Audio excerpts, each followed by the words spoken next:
बोलो जयकारा बोल मेरे श्री गुरु महाराज की जय। बोलो साचे दरबार की जय। बोलो श्री नगरी निवासी भगवान की जय। बोलो श्री परमहंस दयाल जी महाराज की जय। गुरुर्ब्रह्मा गुरुर्विष्णु गुरुर्देवो महेश्वरा गुरुर्साक्षात् परम ब्रह्म तस्मै श्री गुरुवे नमः। बोलिए साचे दरबार की जय। श्री गुरु महाराज जी की प्यारी संगत, संत महंत, आप सभी को हमारा जय सच्चिदानंद। आज 13 फरवरी सन 2022 दिन रविवार है। आज तिथि द्वादशी है। आज 4:47 पर शाम को राहु काल लगेगा और 6:13 तक रहेगा। 4:47 से 6:13 के बीच में कोई भी शुभ कार्य प्रारंभ ना करें। 6:47 पर सूर्योदय और 6:13 पर शाम को सूर्यास्त होंगे। कल आपने पश्चिम पंजाब में श्री निजात्मानंद जी महाराज जी का भ्रमण सुना और आज स्थोईवाला पर कृपा। और आइए गुरु महिमा का बखान करते हुए आगे बढ़ते हैं। एक दिन स्वामी जी खिचिया गांव से अपने नियम अनुसार शाम को सैर करने निकले। वहाँ साथ वाले गांव स्थोईवाला का निवासी एक भक्त अपने खेत में चारा काट रहा था। उसने स्वामी जी को प्रणाम करके प्रार्थना की कि हम दासों को सामने वाले गांव में दर्शन देने की कृपा करें। उस प्रेमी की प्रार्थना को स्वीकार करते हुए स्वामी जी दूसरे दिन खिचिया से चलकर 1 कोस की दूरी पर स्थोईवाला गांव पहुंचे। जब आपने उस भक्त का पता पूछा तो पता चला कि वह कहीं बाहर गया है। अब आप सामने बाजार में पड़ी हुई चारपाई पर बैठ गए। एक सन्यासी बाबा को इस प्रकार बैठे देखकर एक दुकानदार श्री बलीराम जी कक्कड़ ने दूर से ही आवाज़ देकर पूछा, महाराज आप कौन हो और कहाँ से आना हुआ है? इस प्रकार के वचन सुनकर श्री स्वामी जी हंस पकड़ बोले, अरे हम डाकतार महकमे के नौकर हैं। यह सुनकर भक्त बलीराम कुछ डर सा गया। प्राय गांव के लोग भोले भाले होते हैं। उसने मन में सोचा कि ये सरकारी कर्मचारी है किंतु कपड़े तो भगवे हैं, कहीं कोई हमारी सरकार से शिकायत न कर दे, इसलिए वह चुप बैठा रहा। थोड़ी देर बाद वह भक्त भी आ गया और बड़े आदरपूर्वक उसने आपको घर ले जाकर यथा योग्य सेवा की और रात को स्वामी जी ने सत्संग शुरू किया, जिससे उस गांव के सभी दुकानदार सम्मिलित हुए। भक्त बलीराम जी भी आया। स्वामी जी को सत्संग करते देखकर वह बोला, महाराज जी आप तो कहते थे कि हम डाकतार महकमे के नौकर हैं, परंतु आप तो महात्मा हैं। उसके बाद सुनकर स्वामी जी बोले, हमने आपसे झूठ नहीं कहा था। महापुरुषों ने पुस्तक रूप जो पत्र आप लोगों को भेजे हैं, क्या वे आपको मिले? यदि मिले तो क्या आपने उन्हें पढ़ा? किंतु उन ग्रंथों को पढ़कर आप उनके अनुसार अपना व्यवहार जीवन नहीं बना सके। इसी बात की पड़ताल करने के लिए हम आए हैं। स्वामी जी के इन रहस्यमय भरे वचनों को सुनकर वह प्रेमी चकित रह गया और फिर रोज स्वामी जी के सत्संग में सम्मिलित होकर लाभ उठाने लगा। कुछ दिन बाद स्थोईवाला के काफ़ी प्रेमी स्वामी जी से शब्द उपदेश धारण करके गुरु दरबार के सेवक बन गए। भोपाल वाला और गोजरा में दर्शन। इस प्रकार स्वामी जी के अमृत में भरे वचनों को श्रवण करने के लिए प्रेमी जन दूर दूर से आने लगे। भोपाल वाला गांव में से भक्त कृपाराम जी अपने माता पिता और अन्य जिज्ञासुओं सहित स्वामी जी के दर्शन करने के लिए आए और स्वामी जी के मनोहर दर्शन करके भक्त कृपाराम जी बिल्कुल प्रेम मग्न हो गए और बड़ी नम्रता पूर्वक प्रार्थना करने लगे, दाता जी दास को सदा के लिए अपने पवित्र सेवा बख्शो और जीवन भर अपनी शरण में रखो। साथ ही उन्होंने स्वामी जी को अपने गांव में पधारने की भी प्रेम प्रार्थना कर दी। भक्त कृपाराम जी की विनती को स्वीकार करके श्री स्वामी जी भोपाल वाला गांव में पधारे और इस गांव में काफ़ी संख्या में हिंदू और सिख रहते थे। यहाँ भी खूब प्रेम प्रचार हुआ। दूर दूर से संगत सत्संग सुनने आने लगी। प्रेमी जनों के लिए लंगर का प्रबंध किया गया। इस प्रकार स्वामी जी काफ़ी दिन वहाँ विराजमान रहे। यहाँ यह बात स्मरण रहे कि भक्त कृपाराम जी समय पाकर सन्यासी हो गए और स्वामी ध्यान प्रेमानंद ऋषि जी के नाम से प्रसिद्ध भी हुए। एक पहले के भक्त थे कि थोड़े से समय में सब कुछ समर्पण कर देते थे, घर का मोह भी त्याग देते थे, परिवार वालों को भी साथ में लगा लेते थे। और एक आज के भक्त हैं कि सन्यासी बनना तो दूर, भगवान के चरणों में समर्पित होना तो दूर, घंटे 2 घंटे को भी आ गए तो बहुत बड़ी एहसान हो गया गुरु महाराज पे कि हम आपके दरबार में आए। कितना अंतर है तब में और आज में। एक दिन एक भक्त श्री रामनाथ खन्ना स्वामी जी के दर्शन करने के लिए मलपुर गोजरा से आया। स्वामी जी का प्रेम भरा सत्संग सुनकर उसके पूर्व जन्म के संस्कार जागे। अभी भक्त राम खन्ना की युवा अवस्था थी, किंतु भक्ति के संस्कार बहुत प्रबल थे। वे स्वामी जी को अपने प्रेम पास में बांधकर भोपाल वाला से अपने गांव मलपुर गोजरा ले आया। यहाँ स्वामी जी का बहुत स्वागत सत्कार हुआ। बड़े प्यार से ये लोग भजन गाते और खूब बाजे बजाते हुए स्वामी जी को मलपुर गोजरा लाए। स्वामी जी के ठहरने के लिए उन्होंने अलग बैठक में प्रबंध किया हुआ था। बैठक की दीवारों को रेशमी वस्त्रों से सजाया गया। उन्होंने बहुत प्रेम दर्शाया। रात्रि को श्री स्वामी जी का सत्संग प्रवचन होने लगा, जिससे वहाँ के सभी लोग शामिल हुए। भक्त रामनाथ के पिता लाला राधा कृष्ण जी खन्ना और माता जी, 3 छोटे भाई और 2 बहनें, सभी परिवार प्रेम रूप था। ये लोग दिन रात सेवा में मग्न रहकर लाभ उठाते थे।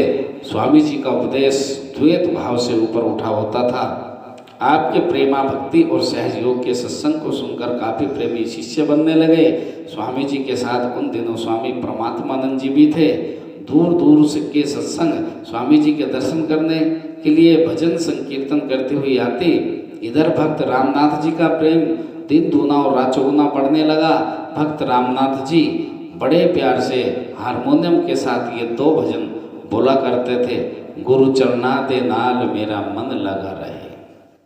दूसरे भजन की पहली पंक्ति यह है, अपने गुणा दे उत्तोते में तन मन वार देवा। इन दोनों पंक्तियों को भक्त रामनाथ जी ने अपना जाप सा बना रखा था। साधारण गायक तो केवल मुख से गाते हैं, किंतु भक्त रामनाथ जी इन भजनों को में भरे भावों को अपने जीवन में व्यवहारिक रूप दे रहे थे।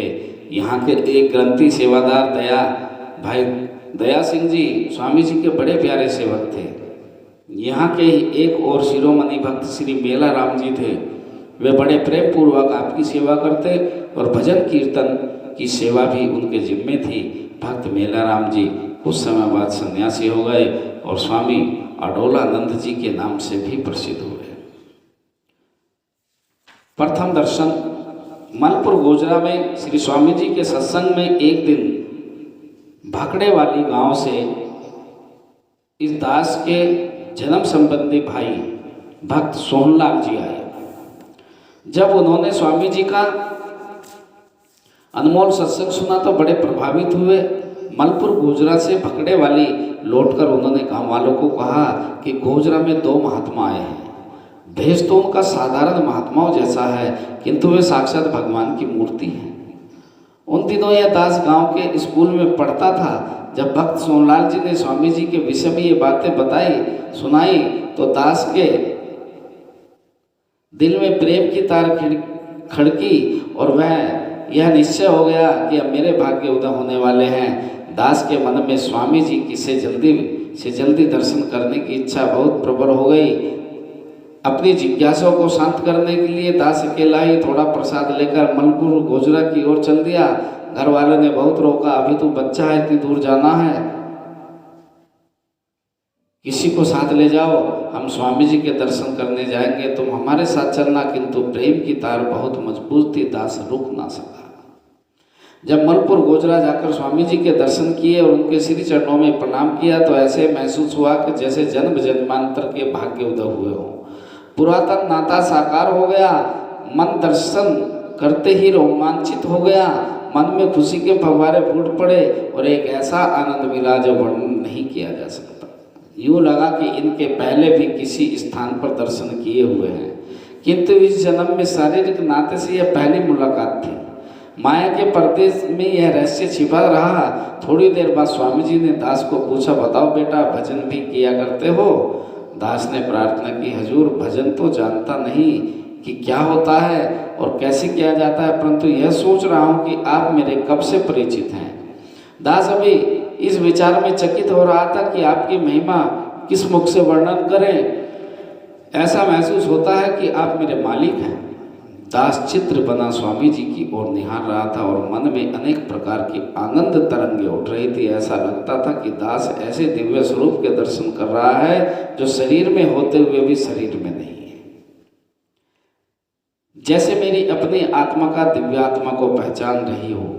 टिकटिकी बांधे दास ने कई बार देखा तो महसूस हुआ कि स्वामी जी भी कनखियों से देख रहे हैं, जैसे वे खोए हुए अपने सेवक को फिर से पहचान रहे हो। स्वामी जी की आंख की पलक एक बार उठती तो लगता कि एक नई दुनिया के दरवाजे खुल गए हो। स्वामी जी मुंह से बहुत कम बोलते हुए बोले, परंतु उनकी आंखें बहुत कुछ कह गई। शायद भाषा कभी भी प्रेम को प्रकट नहीं कर पाई। प्यार हो तो कई बार मौन भाषा से अधिक कह जाता है। दास को नामदान। इस प्रकार कुछ देर प्रेम वार्तालाप होते रही। तब दास ने प्रार्थना की कि स्वामी जी, जिस नाम का उपदेश के बारे में आपने पूछा है, दास को वह नाम कब प्राप्त होगा? स्वामी जी ने हंसकर फरमाया, क्यों नहीं, लेकिन नाम तो सिर के मोल मिलेगा। स्वामी जी के वचन सुनकर दास चकित रह गया। सिर कट गया तो नाम किसने लेना? स्वामी जी फिर बोले, नाम तो तभी मिलेगा जब सिर दोगे। दास ने प्रार्थना की कि बेशक ले लीजिए। दास के मन में विचार था कि स्वामी जी सिर लेने के लिए कहते हैं, परंतु लेंगे नहीं है। स्वामी जी ने प्रेम परीक्षा लेने के लिए एक टकुआ सा मंगवाया और बोले, अब तैयार हो जाओ, हम आपका सिर काट लेंगे और उसके बदले आपको नामदान देंगे। ये वचन सुनकर दास कुछ चिंतातुर हो गया और ज्ञानतावश सोचने लगा कि अब तो कोई रिश्तेदार यहाँ छुड़ाने वाला भी नहीं, और यदि वास्तव में ही इन्होंने सिर काट लिया तब मैं कैसे बचूंगा। किंतु उसी समय यह विचार भी आया, यदि स्वामी जी सिर काट लेंगे तो दास मर जाएगा, तब ये नाम किसको देंगे, फिर नाम कौन जपेगा। दिल ने कहा कि आज से इनको वचन दे दो कि यह सिर आपका है। जब दास ने स्वामी जी के चरणों में अपना शीश रखा और ये शब्द कहे, महाराज यह शीश आपका है, चाहे इसे रखो और चाहे काटो। दास की यह बात सुनकर स्वामी जी अपने नेत्रों से अश्रु तरह बहाते हुए प्रेम पूर्ण वचन बोले, हम तो आपके प्रेम की परीक्षा ले रहे थे, किंतु आपका प्रेम पक्का है, हमने सिर ले लिया। आज से आप यही समझो कि आप श्री गुरु महाराज जी के दास हो। और फिर उन्होंने यह दोहा बोला, यह तन विस्की बेलरी गुरु अमृत की खान, शीश दिए जो हरि मिले तो भी सस्ता जान। आज नाम दीक्षा लेते हैं, उधर तो गुरु सोचते हैं कि ये 1000, 2000, 5000 रुपये दक्षिणा में देगा। उधर शिष्य सोचता है कि क्या हो गया, थोड़े पैसे दे के नाम दीक्षा ले लेंगे, और उसे नाम की कीमत का पता नहीं होता। अरे नाम तो अनमोल रतन है, ये तो अगर शीश देने से भी मिल जाए तो भी बहुत सस्ता है। हम लोगों ने इस नाम की महिमा को ही तो जन जन तक पहुंचाना है। इस नाम की महिमा ही में ही तो सब कुछ है।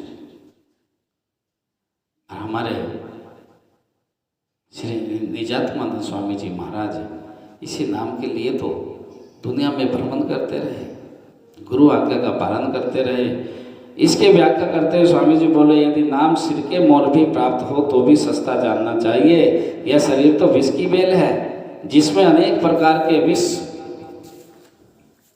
विषय वासना और विकार रूपी फल लगे हुए हैं। इस बेल को गुरु ज्ञान रूपी कुल्हाड़ी से काटकर इसके स्थान पर अमृत फल हरि नाम की पेबंद लगानी चाहिए। दास ने जिस समय इस नासवान सिर को गुरुदेव के चरण कमलों में रखा था, उन्होंने गुरु मंत्र अर्थात उस महावाक्य का उपदेश दिया, यह वही परम उपदेश था जो परंपरागत चला आ रहा था। उस दिव्य शब्द को सुनते ही दिल में प्रेम सा छा गया और ऐसा अनुभव हुआ कि यह शब्द तो पहले ही मेरे अंदर हो रहा है। अपने निज घर की अनमोल वस्तु भूली हुई थी और दास बाहर भटक रहा था। उस समय मन में यह विचार आया कि स्वामी जी के पावन चरणों में एक क्षण के लिए भी जुदा न होना पड़े। सतगुरु ऐसा भेद बताया, आया नजर निराला और धागे मन के बाजो अंदर, दम दम फिर दी माला, तिलक निशानी त्रिपुटी अंदर, दृढ़ खास उजाला और दासन दास दया गुरु कीर्ति, मेटियाँ यम का पाला। इसके बाद स्वामी जी ने फरमाया, आपका गांव तो साथ भी है, अब आप अपने घर जाओ, फिर जब दिल चाहे दर्शन करने के लिए आ जाना। दास का दिल घर जाने को बिल्कुल नहीं करता था, परंतु गुरु आज्ञा के वशीभूत होकर जाना पड़ा। भकड़े वाली से और भी प्रेमी तथा दास के रिश्तेदार दर्शन करने के लिए मनपुरा जोगरा आने लगे। दास कई दिन तक निरंतर दर्शन करने के लिए स्वामी जी के पास जाता रहा। इस भकड़े वाले गांव में प्रेमियों ने आपस में विचार विमर्श करके स्वामी जी को भकड़े वाली में दर्शन देने की प्रेम प्रार्थना की। विराग्नि भड़क उठी। प्रेमियों की प्रार्थना को स्वीकार करते हुए स्वामी जी भकड़े वाली पधारे। भक्तों ने बहुत आदर भाव दर्शाया। यहाँ भी दिन रात प्रभु भक्ति का प्रचार होने लगा। दूर दूर के गांवों से संगत इकट्ठी होकर स्वामी जी के दर्शन और सत्संग सुनने के लिए आने लगी। एक दिन स्वामी जी ने गुरु ग्रंथ साहिब में से पंच पातशाह गुरु अर्जुन देव जी का यह शब्द बोला, मेरा मन लोचे गुरु दर्शन ताई और विलप करे चात्रिक की नियाई। स्वामी जी के ये शब्द बोलते रहे और साथ ही अपने नेत्रों से अविरल अश्रुधारा बहाते रहे। सारी संगत यह देखकर चकित थी कि बाबा जी को क्यों रोते हैं। एक दो प्रेमियों ने अनुमान लगाया कि शायद इन्हें कोई अपना सगा संबंधी याद आता होगा और यह उसी के वियोग में रोते हैं। एक प्रेमी ने तो बहुत साहस करके पूछ ही लिया, महाराज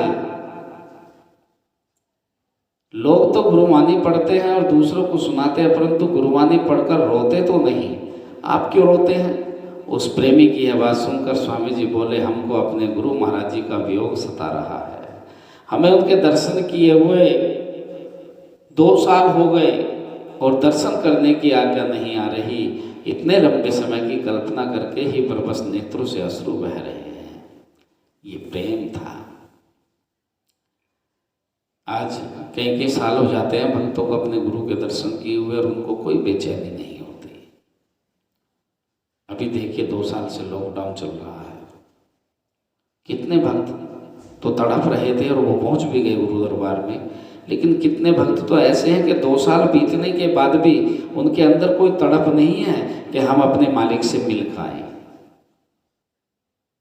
और एक निजात्मानंद स्वामी जी महाराज गुरु आज्ञा के वशीभूत, लेकिन तड़प रो रो कर अपना समय गुजार रहे थे। ऐसी कृपा मेरे उस मालिक की। तो आइए आज की वाणी को यहीं विराम देते हैं। बोलिए सांचे दरबार की जय। बोलो श्री नगली निवासी भगवान की जय। बोलो श्री परमहंस दयाल जी महाराज की जय।